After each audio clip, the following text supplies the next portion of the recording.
दोस्तों लंबा समय मतलब कम से कम 7 से 8 साल, ये एक लंबा समय माना गया है। 7 से 8 साल के ऊपर आप जितने दिन बने रह सकते हो उतने दिनों तक आपने आपके पोर्टफोलियो में बने रहना चाहिए,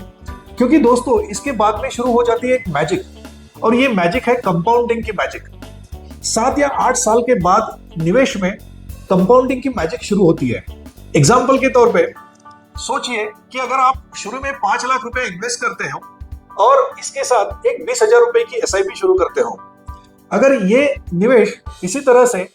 आप 10 साल के लिए करते हो और आपको 12% अगर रिटर्न्स मिलते हैं इसके ऊपर,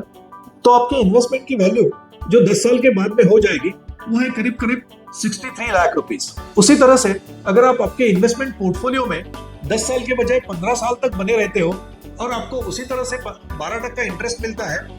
तो आपकी जो इन्वेस्टमेंट की वैल्यू होगी वो करीब करीब 1,30,00,000 रुपया होगी। अगर आप इसी इन्वेस्टमेंट में 20 साल तक बने रहते हो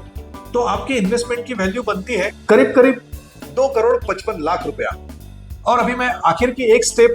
आगे लेके चलता हूं आपको। अगर आप इसी तरह की निवेश में मतलब शुरू में 5 लाख रुपया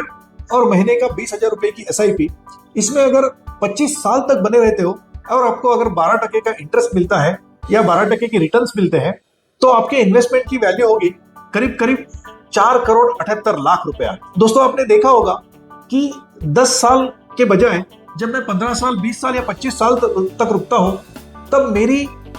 जो वेल्थ बढ़ने की स्पीड है या जो वेल्थ बढ़ने की पेस है वो काफी बढ़ जाती है। इसका मतलब है जो कंपाउंडिंग का इफेक्ट मैंने आपको बताया था 7 से 8 साल के बाद में शुरू होता है, वो यहाँ पर प्रोमिनेंटली दिखने लगता है।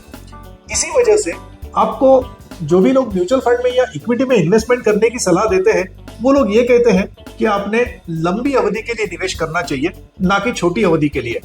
ताकि जो छोटी अवधि में आने वाले अप्स एंड डाउन है या उतार चढ़ाव है, उस उतार चढ़ाव से आप बच सके और एक ऊपर की हवा में लगी हुई पतंग की तरह आपका पोर्टफोलियो लंबे समय में काफी स्टेबल हो।